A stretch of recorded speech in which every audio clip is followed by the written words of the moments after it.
जरा सोचो, अगर तुम पूरी जिंदगी एक ही चीज को परफेक्ट करते हुए बिता दो, पर उससे तुम्हारी कुछ भी इनकम ना हो सके। तो ये कहानी भी कुछ ऐसी ही है। आयरन हेड, जो कि 160 साल का आदमी है, जिसका सर लोहे से भी ज्यादा मजबूत है। बचपन से ही आयरन हेड और उसके भाई बहन को उनके मास्टर ने ऐसी खतरनाक कुंफू ट्रेनिंग दी है। एक छोटी सी उम्र में ही आयरन हेड ने अपने सर से बिना दर्द को महसूस किए ईंटें तोड़ सकता था। उसका भाई आयरन क्रॉन्च, जिसे हम लोहे के गहन वाला भी कह सकते हैं, उसने लोहे के डंडे मार मार कर अपने शरीर के नाजुक इलाकों को पत्थर जैसा मजबूत बना दिया। उनकी बहन अपनी चीख से ही लोगों की जान तक ले सकती थी। उसकी हंसी सुनकर ही लोगों के कान के पर्दे फट जाते थे।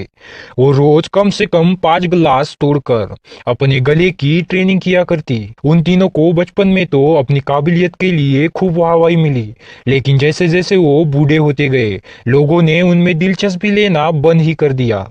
वो तीनों लगभग पूरी जिंदगी ही बेरोजगार रहे हैं, जिससे अब आयरन हेड के सर पर लाखों का कर्ज हो चुका था।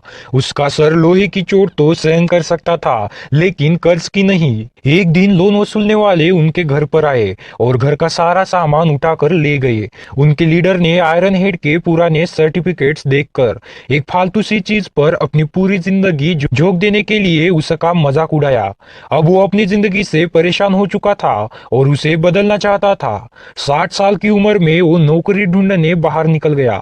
उसने सड़क पर कुछ छोटे मोटे गुंडों को आपस में पैसे बांटते देखा। इतने सारे पैसे देखकर आयरन हेड हैरान रह गया और उसने भी उनके ग्रुप में शामिल होने की ठान ली। वो उनका पीछा करता हुआ उनके अड्डे तक पहुंचा। एक गुंडा उसे बाहर फेंकने ही वाला था कि उनके लीडर ने उसे रोक दिया और कहा कि अंकल की बात सुन लेने दो। लेकिन जब उसे पता चला कि ये 60 साल का बुड्ढा उनके ग्रुप में शामिल होना चाहता है, तो वह जोर जोर से हंसने लगा। आयरन हेड ने उनसे अपनी ताकत दिखाने का एक मौका मांगा, लेकिन उन्होंने उसे बाहर भगा दिया। रात को आयरन हेड की बेटी उससे मिलने आई, लेकिन वो एक खुददार आदमी था जो अपनी बेटी से पैसे नहीं लेना चाहता था। अगली सुबह उसने फिर से उन्हीं गुंडों को सड़क पर देखा। वो जानबूझकर उनकी गाड़ी के सामने कूद गया। उन गुंडों ने उसे उठाया और पुलिस के लपड़े से बचने के लिए सीधा अपने अड्डे पर ले गए। उसका जज्बा देखकर आखिरकार उसे एक मौका देने के लिए तैयार हो गए, लेकिन अपनी काबिलियत साबित करने के लिए आयरन हेड को एक जिद्दी आदमी से पैसे वसूलने होंगे। वो इस चुनौती को स्वीकार करके उस आदमी को ढूंढने निकल गया। वो एक बड़ा बिजनेसमैन था जो अपने क्लाइंट के साथ एक रेस्टोरेंट में बैठा था। पहले तो आयरन हेड ने उसे आराम से पैसे वापस देने को कहा, लेकिन उस आदमी ने उसकी एक न सुनी। इसके बाद आयरन हेड ने उसके खाने में ही थूक दिया। गुस्से में बिजनेसमैन ने उसके सिर पर कांच की एक बोतल दे मारी, लेकिन पीछे हटने की बजाय आयरन हेड ने अपने ही सर पर वैसी 2-3 बोतलें और फोड़ी। उस बुढ़े आदमी की हालत देखकर आसपास के लोग बिजनेसमैन को ही कोसने लगे। इस पर शर्मिंदा होकर उसने आयरन हेड को अपना क्रेडिट कार्ड ही थमा दिया। इस मुश्किल काम को पूरा करने के बाद उसने खुश होकर 30% कमीशन दे दी। उसके राइट हैंड राइकर को आयरन हेड की इतनी वाहवाही होती देखकर जलन होने लगी। उसने आयरन हेड के खिलाफ राइकर के कान भरने की कोशिश की, लेकिन कुछ भी नहीं हुआ। अपने इस तरीके से आयरन हेड ने एक ही महीने में मोटा पैसा कमा लिया और उसका घर नई नई चीजों से भर गया। लेकिन उसने अपने इस काम का पता अपने लोहे की गहने वाले भाई और बहन को नहीं लगने दिया, क्योंकि वो कभी भी उसे गुंडागर्दी नहीं करने देंगे। एक दिन उसे एक आदमी से पैसे वसूलने थे। उसने हमेशा की तरह अपना सर फोड़ा और प्रेशर में आकर उसे अपने सारे पैसे दे दिए। उसके पास सिर्फ 30,000 यूएन ही थे। आयरन हेड वही पैसे लेकर जी के पास आया। चिढ़े हुए राइकर ने कहा कि उनका रूल है कि वो आधे से कम पैसे कभी नहीं लाते। उसे 3 लाख यूएन दिए थे और आयरन हेड ने सिर्फ 30,000 यूएन ही लेकर आया। इस बात पर राइकर उसकी बेइज्जती करने लगा। गुस्से में आकर आयरन हेड ने उसे 3 दिन के अंदर अंदर पूरे पैसे वसूलने का वादा दिया और शर्त रखी गई कि अगर वो पैसे ना ला पाया तो उसे वो सारे पैसे अपने जेब से देने होंगे। रात को घर लौटते वक्त राइकर ने अपने आदमियों के साथ उस पर हमला कर दिया और लोन के कागज भी फाड़ डाले। अब आयरन हेड के लिए पैसे पैसे वसूलना बहुत मुश्किल हो गया था। वो उधर पहुंचा ही था कि एक आदमी वहां उसे अपने लोन के पैसे लौटाने आया था।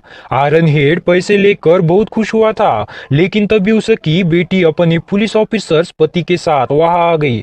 उन्हें लगा कि वो आदमी आयरन हेड से कर्ज के पैसे वसूलने आया था, इसीलिए उन्होंने उसे पैसे देकर जल्दी से भगा दिया, क्योंकि आयरन हेड उन्हें अपने काम के बारे में बताना नहीं चाहता था।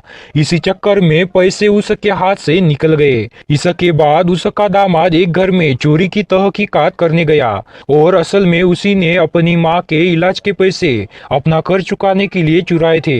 उसने सबसे माफी मांगी और अपने परिवार से वादा किया कि आज के बाद ऐसा नहीं होगा।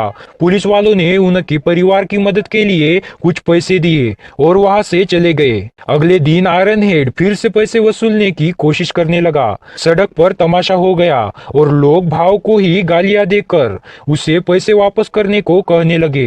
कोई रास्ता न दिखने पर भाव ने उसी की तरह खुद को ईंट से मारना शुरू कर दिया। उसके ऐसा करने पर आयरन हेड को ही उस पर तरस आ गया और उसके सर से निकलते हुए खून को साफ करते हुए चुपचाप वहां से चला गया। वो सोचने लगा कि वो पैसे के लिए कितना नीचे गिर चुका है। हमने देखा कि रायकर ने दूर से ही उस पर नजर रखी हुई थी। अब उसे उसकी काबिलियत पर शक होने लगा था और आग में घी डालने के लिए रायकर तो वहां था ही। फिर भी उसने शर्त के हिसाब से 3 दिन तक रुकने का फैसला किया। शाम के समय उसका मास्टर और लोहे के गहनों वाले भाई के साथ आयरन हेड के घर में घुस गया। जल्दी उन्हें पता चल गया कि वो इतना अमीर कैसे हुआ था। उन्हें पता नहीं था कि आयरन हेड ने ऐसे गलत काम के लिए अपनी ट्रेनिंग का इस्तेमाल किया है। जिस गैंग के लिए वो काम करता था वो गरीबों को बहुत ज्यादा ब्याज पर पैसे देकर उनकी मजबूरी का फायदा उठाती थी। आयरन हेड अब बेहद शर्मिंदा हो चुका था। वो चाहता था कि धरती उसे जिंदा निकल ले। उसने अपने कमाए हुए सारे पैसे टेबल पर रखकर कहा कि आज के बाद ऐसा कोई काम नहीं करेगा। लेकिन जब उन्होंने देखा कि इस काम में तो अंधा पैसा है, तो वो तीनों भी उसके साथ जुड़ गए। सारी उम्र लोहे का शरीर बहुत बना लिया, अब उन्हें लोहे का बैंक अकाउंट बनाना था। वसूली के वक्त मास्टर आयरन क्रॉन्च के गहनों को हथौड़े से पीटता, जिससे डरकर सभी कर्जदार झट से पैसे लौटा देते, क्योंकि उन्हें गोटियों पे हथौड़ा नहीं खाना था। इसी तरकीब से उन्होंने एक ही घंटे में हजारों यूएन कमा लिए। लेकिन उसने कहा कि उसके पास बिल्कुल भी पैसे नहीं है। लेकिन वो लोग कहने लगे कि घर तो है ना, पर इसे लोन के पैसे तो वापस करने पड़ेंगे। इस सब के बावजूद भी जब वो नहीं माना तो रो रो के उसके घर के बाहर पैसे लौटा रहे हैं, पैसे आ गए, पैसे पैसे गए पैसे, ऐसा कुछ बोलना शुरू कर दिया। वो 2 दिन तक बिना रुके बोलती रही और आखिरकार तंग आकर उसने घर बेचने का फैसला लिया। इसके बाद हमारी वसूली टीम सारे पैसे लेकर रायकर के अड्डे पर पहुंची। पैसे देखकर रायकर ने बुरी तरह बेइज्जती करके आयरन हेड को अपना खास आदमी बना लिया। अगले 1 महीने तक वो सब ऐसे ही पैसों की वसूली करते रहे। उनकी आयरन क्रॉन्च के गहनों पर हथौड़े मारने वाली तरकीब जादू की तरह काम कर रही है, जिसे देखकर सब लोग डर के मारे पैसे लौटा देते थे। उन्होंने खूब पैसे कमाकर ऐसी जिंदगी जीनी शुरू कर दी। अब तो वो बाकी गुंडों को भी ट्रेनिंग देने लगे थे, ताकि वो भी लोग उनकी तरह वसूली कर सके। आयरन हेड ने अपने बर्थडे पर शानदार पार्टी रखी। तभी लाई ने सबको बताया कि गैंग का सबसे बड़ा बॉस योन शहर में आ चुका है। उसने आयरन हेड और बाकी गुंडों को अपनी कार में बुला के आगे का प्लान बताया। प्लान ये था कि अब वो लोग कॉलेज के स्टूडेंट को भी लोन दिया करेंगे, यानी उन बच्चों की मासूमियत का फायदा उठाना चाहता था। आयरन हेड को ये आइडिया बिल्कुल भी ठीक नहीं लग रहा था, लेकिन वो बॉस के डर से चुप रहा। अगले दिन उन्हें कॉलेज के लड़कों से वसूली करने जाना था। आयरन क्रॉन्च के गहनों को टूटते हुए देख वो बहुत डर गए। तब आयरन हेड ने उन गुंडों को लड़कियों की मजबूरी का फायदा उठाते देखा तो उसे बहुत शर्मिंदगी महसूस हुई।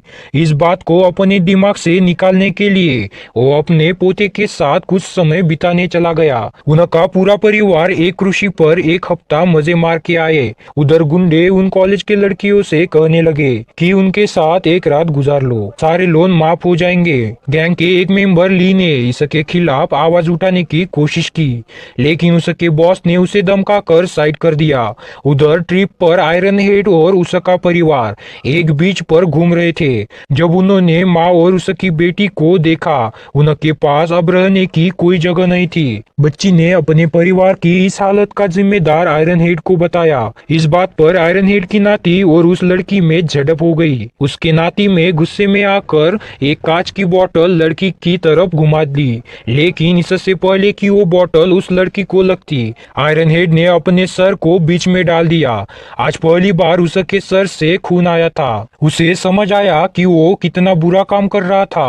उसने इस काले धंधे को छोड़ने का फैसला किया। अगली बार उसने योन के साथ मिलकर अपना फैसला सुना दिया।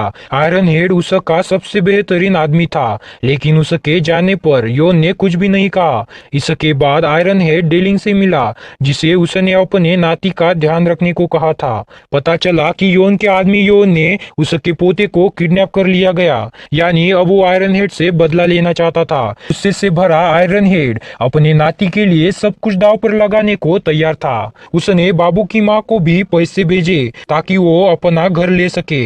इसके बाद आयरन हेड की टीम योन के अड्डे पर बंदूकें लेकर पहुंच गई। इतने सारे हथियार देखकर सभी गुंडों ने सरेंडर कर दिया, पर वक्त पर रोड ने गलती से ट्रिगर दबा दिया, जिससे पता चल गया कि वो सारी बंदूकें नकली थी। इसके बाद गुंडों ने उनकी टीम को बंदी बनाकर उनको एक जवान लड़की की अश्लील वीडियो बनाने को कहा। योन जानबूझकर घिनौने काम करवा के उन्हें अपनी ही नजरों में गिराना चाहता था। आयरन हेड ने कैमरा पकड़ने से साफ इनकार कर दिया, जिसके बाद एक गुंडे ने उसके सिर पर बंदूक तान दी, लेकिन इससे पहले कि वो गोली चलाता, पुलिस ने उनके अड्डे पर रेड मार दी।